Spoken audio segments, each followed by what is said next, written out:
Welcome back to another episode of the Adversity Advantage. I'm your host, Doug Bopst, and today's guests are Vanessa and Xander Marin.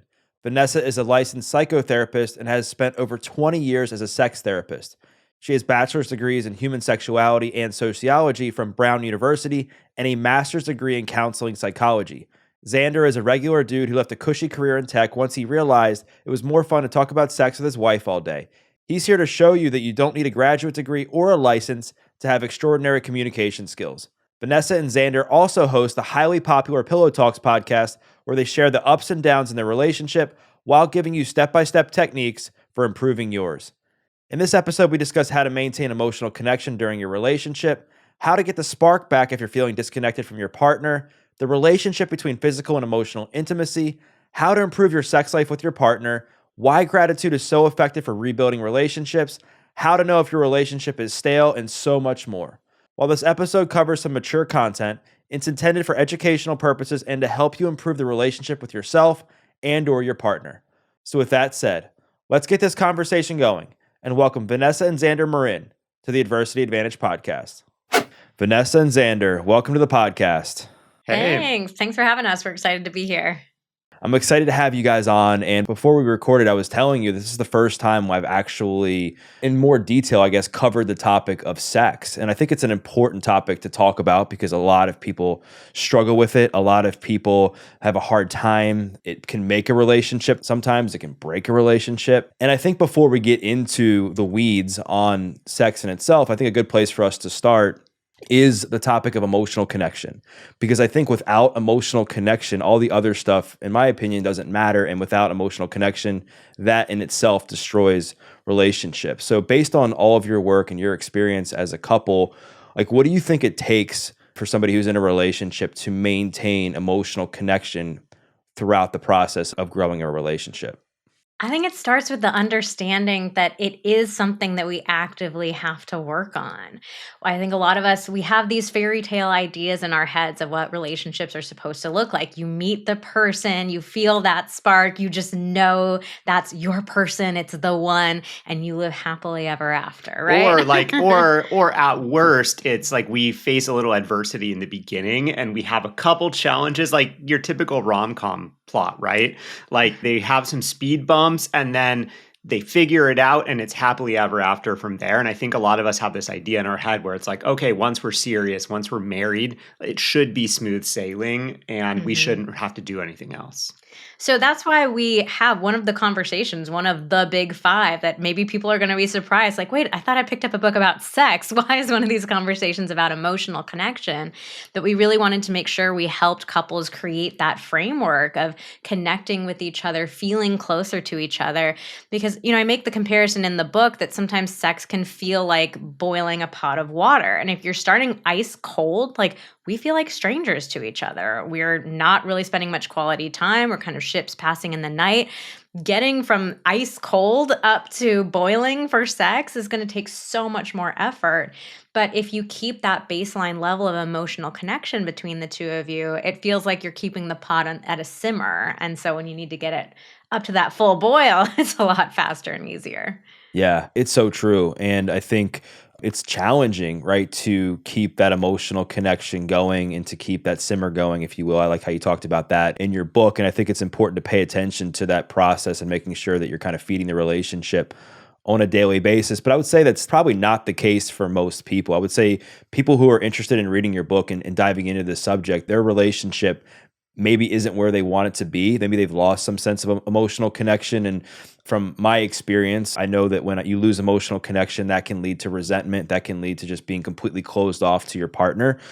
What are some tools that you both have used in your own relationship when the emotional connection has been like at a low point to help refuel the fire, if you will, a little bit, so that way it can create some emotional buzz between you two once again? So I'll start with the most effective one, hands down, is gratitude. So we've all heard of gratitude. I think a lot of us kind of roll our eyes at it a little bit. It feels a little hippy dippy. But research has actually shown that gratitude is the number one predictor of marital success, which is wild if you think the number one predictor. So I think one thing that happens in long-term relationships is that as time goes on, we start just feeling more and more annoyed by each other. It's easier to notice the frustrating things that our partner does, the way that they're not listening to us, they're not the person we want them to be, they're doing those annoying little things every single day. It's just so much easier for our brain to focus on those. And we've had those periods of our relationship too, where it feels like I'll think like Xander is breathing too loud. Like, why is this so annoying? And so for us, one of the simplest but most effective things that we do is we come back to gratitude. And especially when we're in those places where it feels like we're just so annoyed by each other all the time, like making that conscious effort within yourself to notice, what are the things about my partner that I appreciate? What are the little things that they did today to show me that they do care? What are the qualities about them that I still appreciate and admire? And so taking that time to identify those things and then call them out with each other has been one of the best things for us to reconnect. And you can turn that into a ritual, which is, I think, another way to really supercharge intimacy is creating a connection ritual. So, for example, that could be at the end of the day, right as we're getting into bed, we cuddle, we kiss, and we say 3 things that we're grateful for, or we say, one thing that we appreciate about our partner, something like that. I think having those type of intimacy or connection rituals can be super valuable, especially if you roll the gratitude into that. That's something that Vanessa and I have done for a long time. And it's just, you just know, okay, at the end of the day, this is what we're going to do. And you're not sitting around like, oh, I wonder if they noticed that thing, or I wonder if they're going to appreciate me for this. It's just like, this is what we do at the end of the day. We say what we're appreciative of. Right. I think that's such a good idea. And obviously gratitude is something that's super important. And just having these daily rituals, like you said, can be very instrumental, because I think those will add up over time. And I know one of the things that relates to emotional connection in a way is that a lot of people have this idea of a fairy tale relationship that if it's not like 100% on fire, that means the relationship's kind of like dead, right? And you see this a lot with the honeymoon phase, where people start dating, they're super happy, they're super excited. Then all of a sudden that wears off, and then they're stuck with, oh my gosh, like, do I still like this person? Like, why am I not as attracted to them? And where I'm going with this is, I know one of the things that you guys talk about as far as how to build and rebuild emotional connection is like diving back into the memories of positive memories in the relationship. Like, talk about why that's so effective, and maybe give an example or two of how somebody can do that. So we give this tip actually in the first conversation of those 5 conversations, which is acknowledgement. We want to get couples comfortable talking about sex just as a general topic. And so one of the big mistakes that a lot of people make when they start talking about sex is they immediately go to the things that are wrong. We never have sex anymore. You never initiate with me anymore. And it turns into this huge fight. And so instead, what we encourage couples to do is to share some of their favorite sexual memories with each other, so that you get more comfortable with this topic. It doesn't feel like this big, scary thing to think about. And then just the general idea of reminiscing about good times inside and outside of the bedroom is super powerful in relationships, because it is so easy for us to get sucked into those routines and ruts, and it feels like we've lost the luster of the relationship. But to remind ourselves and each other of, hey, we're actually capable of some really great stuff. Like the connection that we have is really special. And I think it can feel inspiring to us if I want to get back to that place. Yeah, I mean, I think it's really, really like important to think about like positive memories and things that you have achieved as a couple when you're going through hard times. I think at any time in life that can be very useful, is looking at certain things that have been good and that you've achieved. Like, starting to dive in now to the topic of sex, and as it relates to emotional connection specifically, like, a lot of people think that they can just have sex to create an emotional connection. You hear a lot about like makeup sex, or you hear a lot about like, I don't know if I really like them until I've slept with them. What are your guys' thoughts on that? And does sex actually create emotional connection, or is that a myth? It does. So we like to say that there are 2 general types of people. Of course, we're all unique, special snowflakes. We can't divide all of humanity into 2 buckets. But in general, there are 2 kinds of people. people who want to feel emotionally connected before they have sex, and people who have sex as a way to create emotional connection. So it's kind of like, what do we like to come first, the physical intimacy or the emotional intimacy? And research has found, this was not super surprising, but research has found that in general, men tend to want that physical intimacy first, and women tend to want to feel the emotional intimacy first. But it's not always the case. Actually, in our relationship, it's the reverse. Yeah, one of the reasons for that, though, just in terms of like the reason why more men typically want to have sex in order to feel connection is because men are typically socialized to not be super vulnerable, to not share their feelings very often. But the reality is that men are just as capable of feeling the same emotions as women. We just learned that it's not safe or it's not a good idea to share those. And so sex is one of the few ways where we are socialized to be able to express emotion. And so very often, for guys who are like, well, I just want to have sex because then I'll feel connected to you. The reality is you want to feel connected. You just don't know how to feel connected in any other way than to do that. But yeah, it's important to acknowledge. I think sometimes we can write off sex as just being this physical act that we do with our bodies, but there is a huge emotional component to it. It can absolutely be a way to feel closer, to feel connected. So we want to be able to see the entirety of the experience rather than just like, oh yeah, that's just something that we do with our bodies for pure physical pleasure. What's your opinion on like sex as it relates to creating emotional connection as pertains to like getting into a relationship with somebody? Because you'll hear a lot like you shouldn't sleep with somebody on the first date, you shouldn't sleep with somebody for X amount of time because like you might get emotionally attached to them, and if they're not the right person for you, you could end up staying in some situationship or staying in something that you don't want to be in. What are your thoughts on like timelines as it relates to sex? Does it in fact ruin relationships? What's your take on that? I think this is something where everybody needs to get a sense, and unfortunately the only way to do this is through trial and error, but we've got to learn about ourselves, like what is that relationship that I have with sex and emotional connection? There are lots of people who can separate those two things and have a purely physical experience, and it can still feel enjoyable and exciting and fun, but it doesn't create that sense of like, I want more. I want this to be a relationship, or now I feel attached to you in a way that I didn't before. And of course, there are people who all of those things are true for. You have sex with somebody and you realize, oh my gosh, holy crap, now I feel much more invested in this.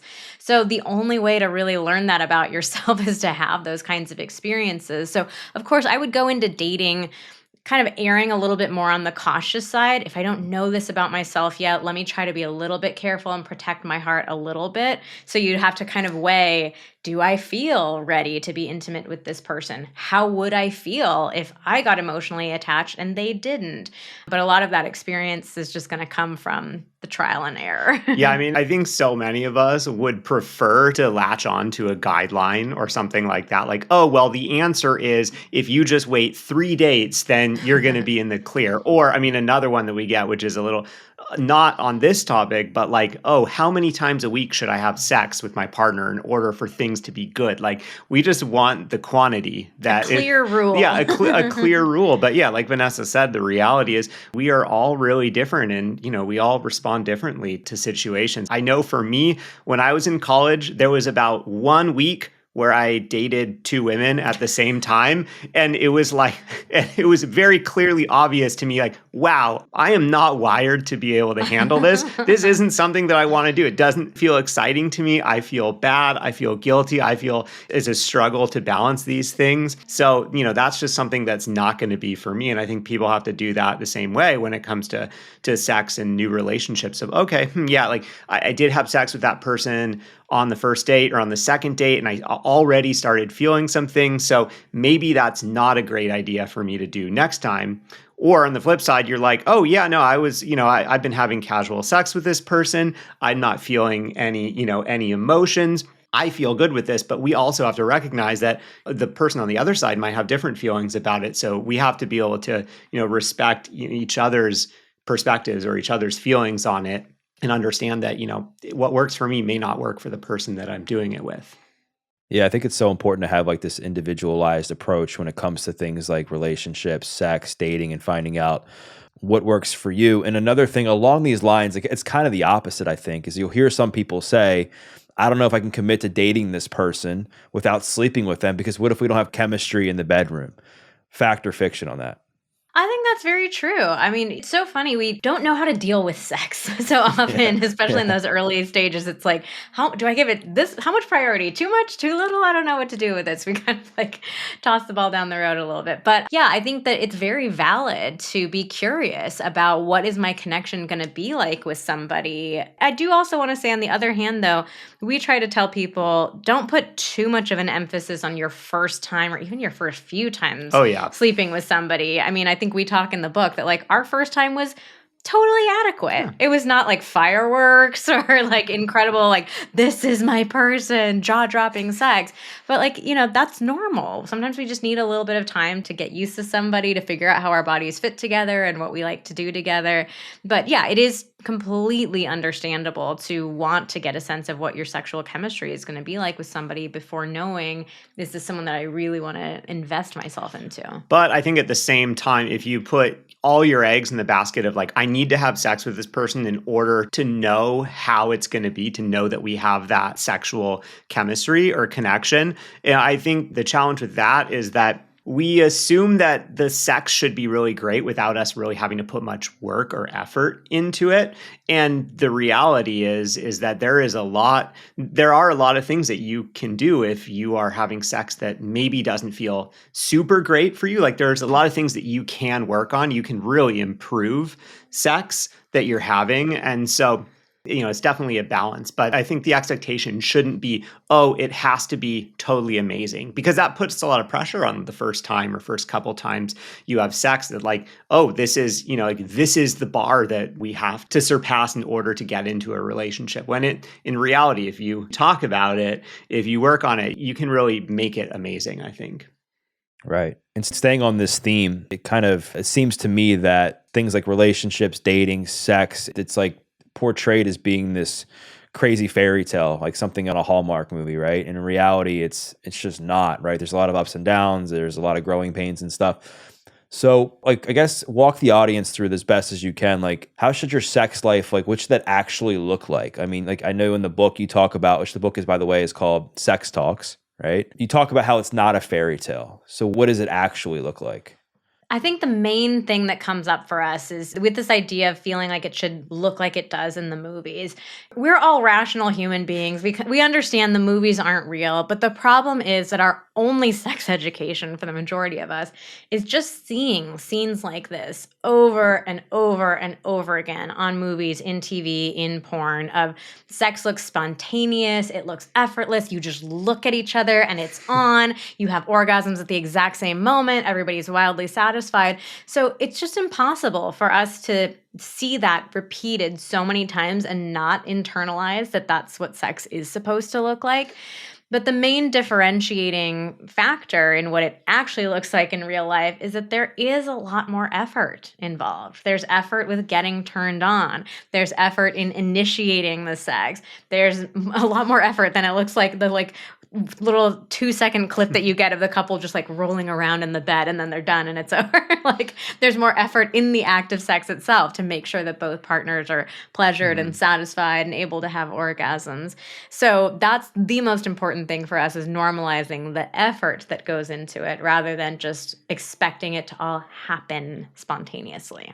And then, so why do you think that topics like this, like sex and like what to do in the bedroom and how to create desire and everything that you guys talk about, like why do you think it's so challenging and, I guess like weird at times for people to talk about?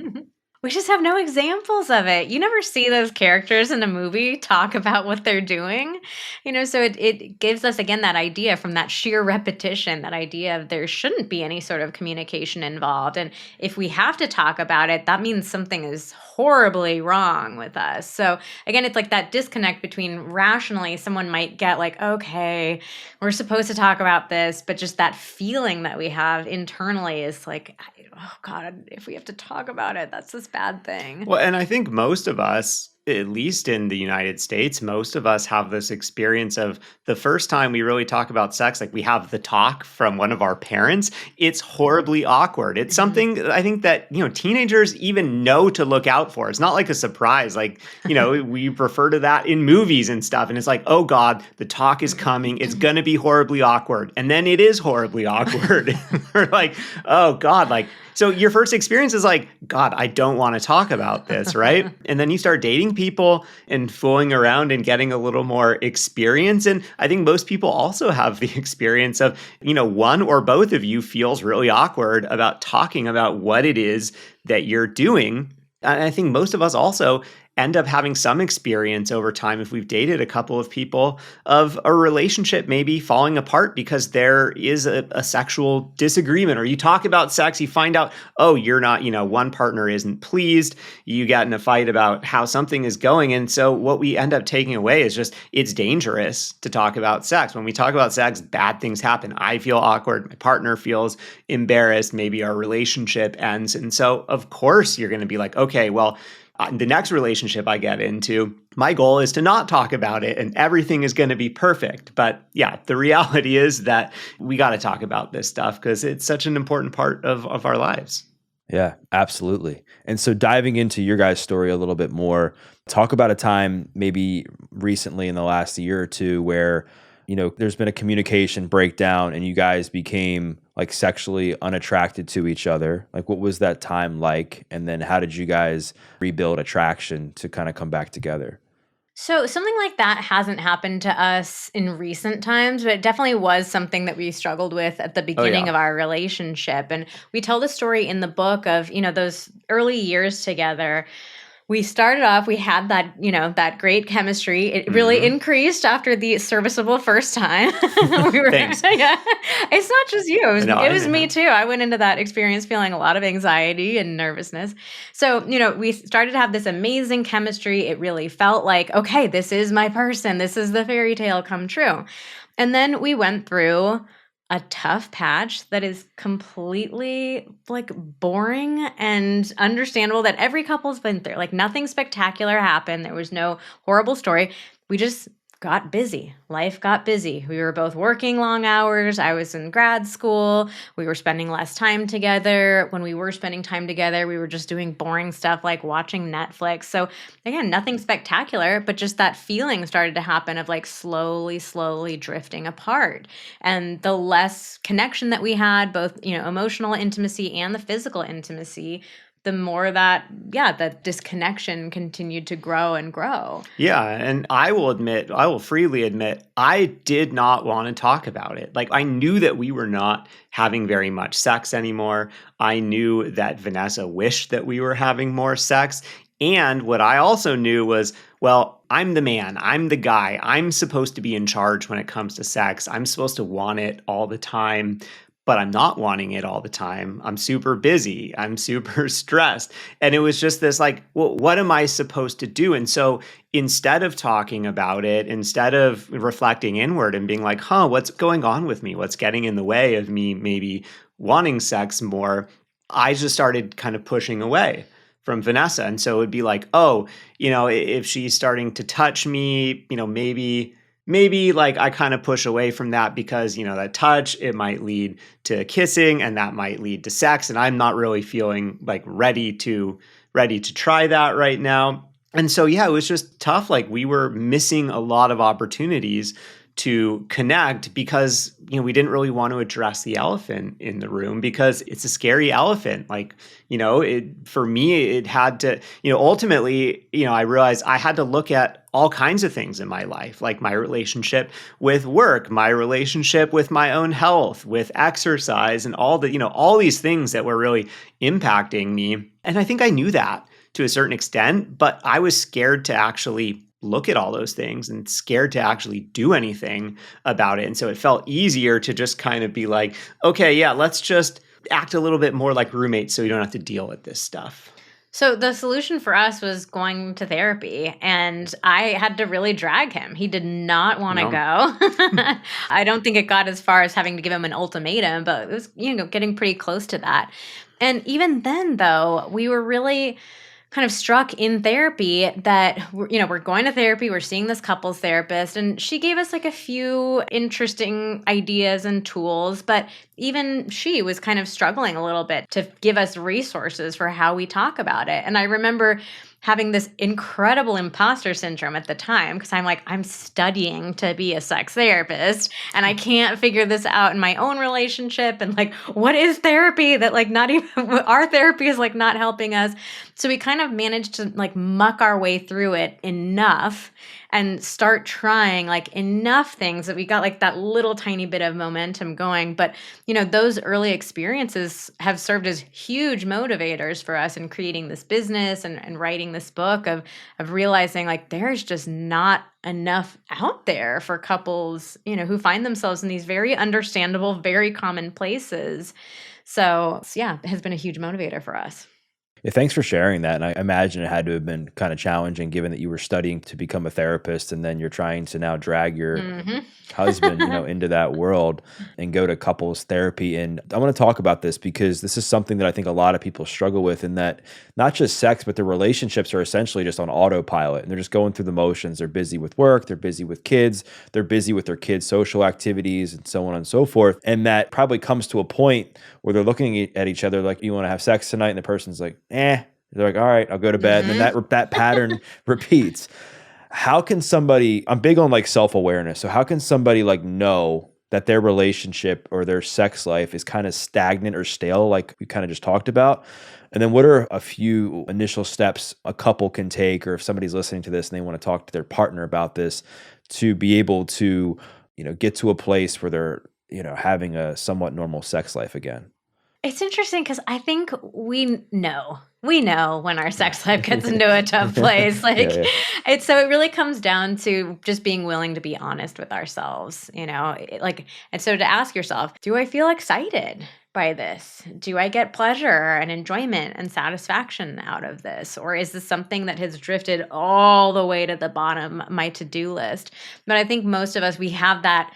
It's like, it's almost a gut visceral feeling. Like, what it feels like when your sex life is just in a tough place and it feels like such a taboo and challenging topic that you don't want to touch. Okay, here, can I offer one suggestion for another way that you might know? And this is hard. It's hard to be aware of this in the moment, but I know this was very much true for me, is that if you're like, okay, yeah, we're not having very much sex, but it's because of blah, blah, blah, and you start blaming it on a bunch of external things. If you have like 3 reasons ready to go as to why you're not having very much sex and they have nothing to do with you, that's a pretty good sign that you're in that place. How about that? That's a good one. So our starting point, like I was mentioning earlier in the book, is just getting comfortable talking about sex. So many couples, they get to that place where they realize, okay, things need to change. This sucks. I don't want it to be like this. And they jump immediately into that problem-solving mode.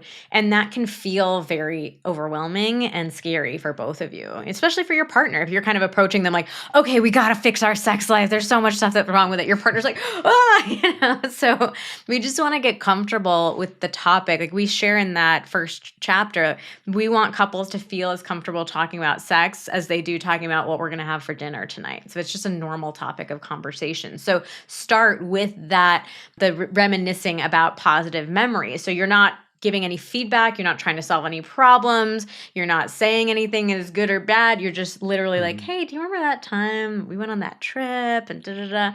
And then you just get comfortable with like, okay, this is something that we can talk about. Another tip that a lot of people have told us has been really effective is just following us on Instagram, having both partners follow and watching our stories every day. And so people will tell us, even when you're talking about something that doesn't really relate to us, we still get to talk about it. Like, oh, hey, did you see Xander and Vanessa? They were talking about initiating sex and like, oh, there were some interesting ideas. And what did you think about that? I don't know if I agreed with what they said about this. The cool thing is that depersonalizes it. So you don't have to be like, okay, we're going to talk about us now. It's like, oh, what did these 2 random people talk about today? Or like we often will share stories that people send in to us and give advice to people. So that extra depersonalizes it. Like, oh, let's talk about these other people that are having this struggle. I think that can be a really great way to wade into the topic and have it feel pretty low stakes. For sure. And with that said, do you think that like your sex life is a good metric as far as how successful your relationship actually is? Like I've heard people say like, if your relationship's actually healthy, your sex life will be good. Do you see, validity in that? Yeah, I think of emotional and physical intimacy as being these two twin flames. Like I was saying earlier about sex, a lot of us tend to think of it as it's just this physical act and we kind of compartmentalize it like, oh, that's just this thing that we do in our bedroom. But the emotional and physical intimacy are so entwined with each other. So if your relationship is, if you're feeling in a good place, if you're feeling connected, like you're going to see that reflected in your sex life and vice versa. Like it just kind of flows in between each other. I think the key, though, is that it is what is a good sex life to you? Because what we see is that there isn't an objective number like, okay, you do it X number of times And that's it's good. and it's going to be good. Like, we hear from couples that have sex a couple times a year and are super happy with that. And we hear from people that have sex twice a day and feel unsatisfied with that. So it's not like, okay, if you just do this much, you're going to be good. But it's like, are you genuinely happy with the amount and the quality of the sex that you're having, and is your partner? And if you are both really satisfied with that, I think that that's, a huge predictor of relationship success. But if one or both of you isn't happy with where things are, or is, feeling like they want more of something, they want less of something, then, that's definitely something that would be really great to try to address. Right.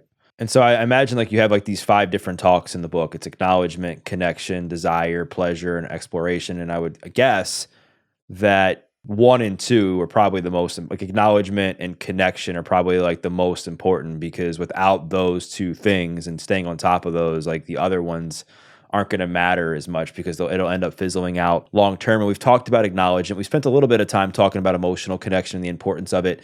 Let's dive into like initiating, and not just how can somebody initiate sex, like how can they begin to understand like what it is that they like as far as their sex life? Because I think that's an important component of your book as well.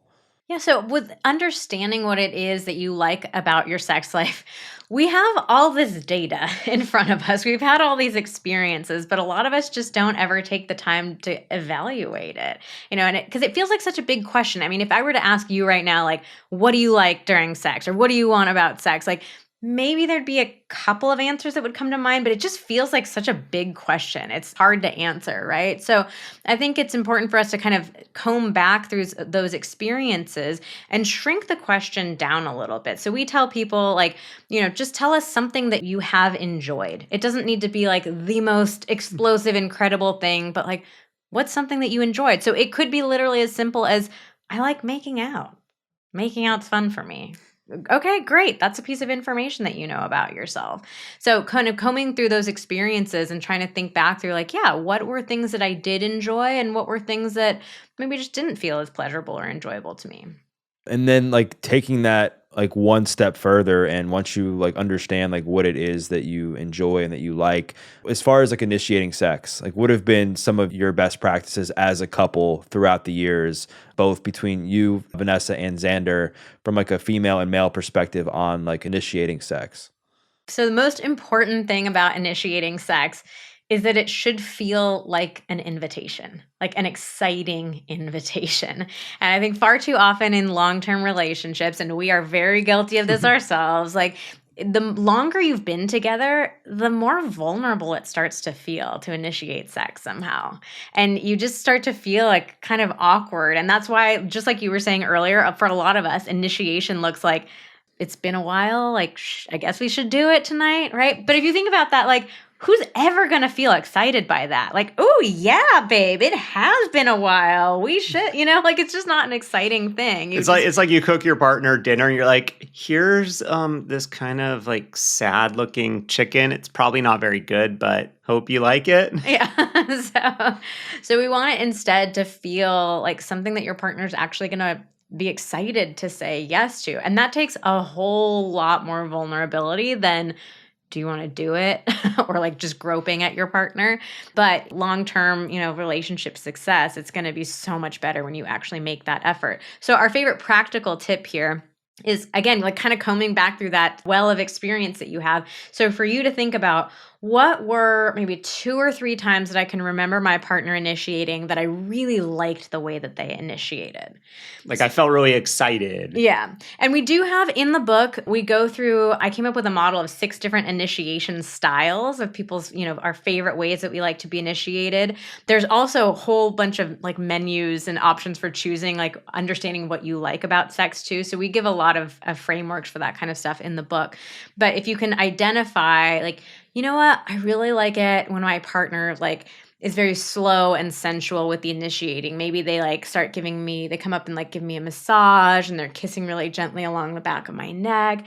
But you want to like share that information with each other so that your partner understands like, oh, this is what genuinely excites my partner. Yeah. So like if Vanessa had shared that with me and I'm like, okay, God, whenever I initiate sex, it doesn't really go very well. And let's say, we're talking about, she tells me that, like, I like, that kind of like slow and gentle thing. Then instead of me saying, hey, want to have sex, I might try to initiate some more sensual touch. Like, hey, could I give you a massage? Could we cuddle for a couple minutes and see where it goes? So instead of asking this kind of black and white question of like, want to have sex, it's like, are you open to some physical intimacy? Something like that. So I think that is just understanding that, oh, the way that my partner gets turned on or the way that my partner likes to be initiated with is very likely going to be very different from the way that I like someone to initiate with me. And that doesn't mean that we're incompatible. It just means that I need to create a habit of initiating in a way that my partner is going to respond well to. I think this is a good time to dive a little bit more into communication because what you're saying I think is so true. But reality is, I think sometimes in relationships in general, when you're having problems in a relationship or maybe you're not satisfied or you want to take it to the next level, the other person might not be as excited to dive into this new world as you are. What are some ways that you think, if somebody's listening to this and they're looking to take some of this information that they're learning from this podcast, or perhaps they're going to follow you on Instagram or read your book and they're like, all right, I'm excited to chat with my partner. How can they communicate what they want effectively while also like managing their expectations in a way that it's not going to be like their partners are going to be all of a sudden like super excited to go on this path with them right away? Yeah, I mean, we have to normalize that you're 2 different people in a relationship and we're often on different timelines. So when we were having that really difficult period in our relationship, I wanted to work on it way earlier than Xander did. And that was incredibly painful to me to feel like, I'm working up this vulnerability to ask him to go to therapy. I'm willing to work on it. I feel invested in this relationship and I'm getting a brick wall from him. And that was incredibly hurtful and challenging. And again, we're 2 different humans. We're on 2 different timelines. And, sometimes you might be going into wanting to have this conversation with your partner and you've been preparing for it for months. You've been reading the book and you're following on Instagram and you're thinking about how you're going to say it. So you're already, a kind of a light year ahead of your partner who's just starting in that moment of you saying, hey, can I talk to you about something? So we have to give ourselves a little, and our partner a little bit of grace and recognize that those timelines might be different. But if you have this sense that, my partner hasn't shown a big interest in this before, I tend to be the person who's, taking the lead in relationship development, I would definitely recommend easing into it and going slow, like in the way that we lay out in the book, like really leaning into those acknowledgement and those emotional intimacy conversations. So don't leap right into, hey, let me give you some feedback about what I want you to change up in bed. Let's start with those easier conversations first. Right. And then when we start talking about specific technique or desires, we have what we call positively pleasurable feedback. And we talk about like research has shown that when you frame something in a positive way, make a positive request, it is so much more effective than making a criticism or a complaint. So if you can even start with very basic things, maybe it's just telling your partner, like, I love the way you kiss me. I love how good it feels when you wrap your arms around me. Oh man, you're so good at giving me those back massages. Whatever compliments you can pay to your partner about the things that they're already doing right, that's just going to make the whole conversation feel safer and easier for them and start to stoke that curiosity for them of like, oh, what else could I be doing right?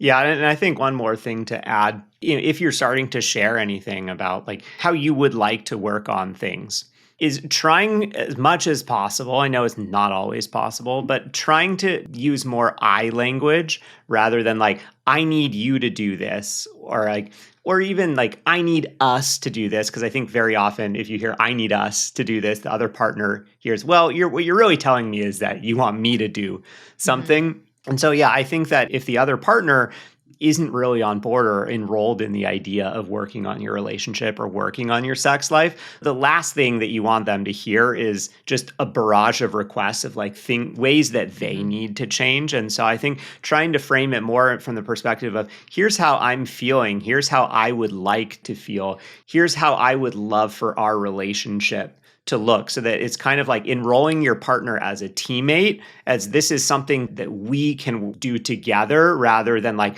okay, I've done all this research, I've read this book, and now here's what I need from you. I think that's kind of a one-way ticket to the brick wall coming up. So yeah, trying to get your partner on board as a teammate is probably the best call. Yeah. And it's like, I think in the book you talk about having this we approach, right? And it's like not just you versus them or I, like it's we, it's a team. And I guess this going to kind of like segue into something else I wanted to talk about is, I love talking about like personal responsibility and accountability and focusing on what you can control on the podcast. And in situations like you just described, where you're coming to your partner and you have all these new ideas and maybe they're not as into it, the only thing you can really do is focus on yourself. And maybe like where I want to go with this is, how do you become like more desirable, more attractive to your partner? Because I'm sure that there's certain things across the board, I would say, that most people are turned off by, like somebody who doesn't shower, somebody who, they're leaving stuff all over the place. I mean, I'm just making up examples. Yeah. So with all that said, like what are a few things that somebody can do to make themselves more desirable to their partner? Yeah, I think you're spot on there. This idea of we can only be responsible for ourselves and our own actions. And of course, it would be delightful in relationships if I could say, like, Xander, I want to work on this. And then immediately he's on board with it. But sometimes it really does take that courage of one partner being willing to go first. And when your partner sees you putting all this effort in, I'm working on myself, I'm working on my confidence, I'm working on the way that I initiate with you, I'm working on the gratitude that I show to you every day, I'm working on how I focus on your pleasure and making sure you're having a good experience. Like, very often that's going to feel inspiring to your partner. If you're willing to take the lead and go first, like your partner will often kick into gear and like, okay, I want to get invested in this too. And the great thing about sex is that there is so much that you can work on, your own relationship with sex. So the whole first part of the book is all about understanding yourself better, like understanding what your needs are, your desires, how you get turned on, what your boundaries are. So there's so much to explore on your own. And then, hopefully your partner can see you starting to work on that stuff and feel inspired to start their own journey. Yeah, I think just piggybacking on that, it's showing your partner that you can be a great partner in terms of like, you can listen to what it is that they like to feel connected. What do they like? What turns them on, and show by, lead by example, like, oh, okay, I'm listening to you. I can hear that you like this in a different way than I do. And so I'm going to show you that I'm putting an effort to start initiating sex in that way, or start, giving you love in a way that you receive it better. Just, yeah, trying to be that good example of like, I can hear you, I can show up for you in the best way possible, and in hopes that your partner can show up for you. Because after all, I think that's what we're looking for in a partnership is, two people that show up for each other even when it's hard. Right. And then, so I guess like going to the other side of the conversation, like we're talking about like what you can do to work on yourself and take initiative to make yourself more desirable to your partner. I guess in both of your experience, Vanessa, both as, as you being a sex therapist, and then Xander, as you like being involved in the business, like are there some things across the board that you've heard through the years that are just blatant turnoffs for people that if somebody's listening to this, like, all right, like I've heard what I can do to work on myself. Like maybe there's a thing or two that I'm doing that I'm not maybe aware of that are like, that's destroying how desirable I am to my partner. One of the big ones is definitely how you guys share household responsibilities. So this is one that really surprises people, but there has been some fascinating research showing that couples who have what feels like to them a balanced and fair split of household responsibilities have way more sex. So that's definitely something to take a look at is, do I feel like, and again, every relationship looks different. We're not talking about like an exact 50-50 split of all the chores, but if it feels like you both both are contributing to your household, your family, to your relationship, that's a huge one. So, and that's a big one that comes up for men too, because, in most male-female relationships, the woman does do the majority of the housework. So, you always see those jokes about like porn for women is just men vacuuming, but it actually is true to some extent. Like women want to feel like we have an equal in our relationship. We don't want to feel like I'm taking care of my partner the way I take care of my child. So that's a huge thing that contributes to women's attraction toward their male partners. And then I think I also should call out for all the straight men out there, I think it is important to understand that when it comes to pleasure and sex, for the vast majority of women, penetration is not going to be the most pleasurable thing. And I think that,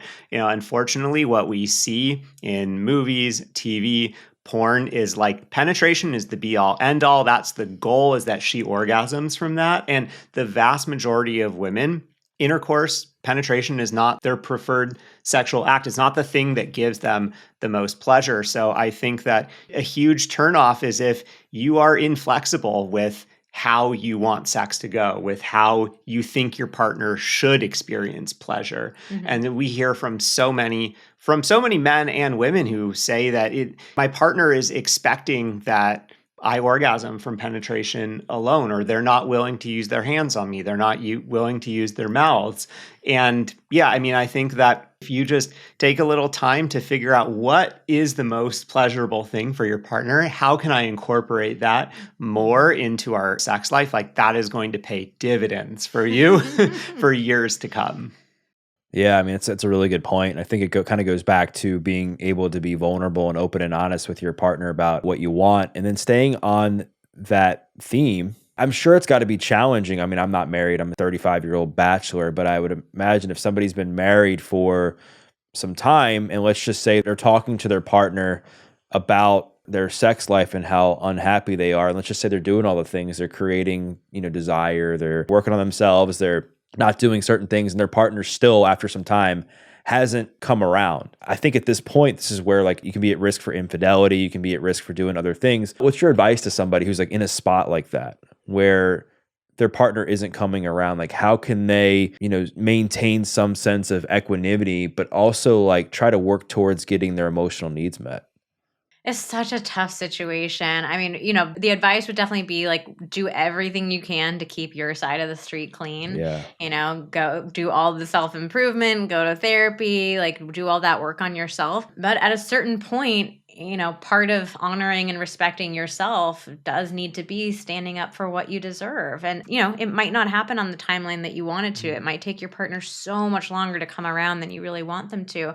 But you need to be willing to continue advocating for yourself. So it should be something that you continue sharing with your partner. Like, hey, I'm really wanting this to change in our relationship. I'm starting the work. I'm going ahead without you.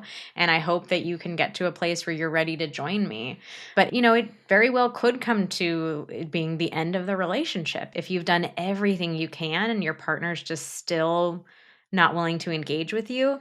At the very least, you would hope that you could get something from your partner of like, I love you and I care about you. I want us to work on this. I've got XYZ on my plate right now and I just can't, but like I want to, you've got to get at least something like that. But yeah, there may be a point for some people, unfortunately, where it comes down to needing to walk away to take care of yourself. I think it's so important, though, what you said about sharing very often, like how you're feeling and what you're needing, because I think the mistake that a lot of people make, or the misstep that a lot of people have, is they don't share until it's built up and built up and built up. And then it boils over and it's this big, huge fight, big, huge, messy breakup or divorce or whatever. And for the other partner, it kind of feels like it comes out of nowhere.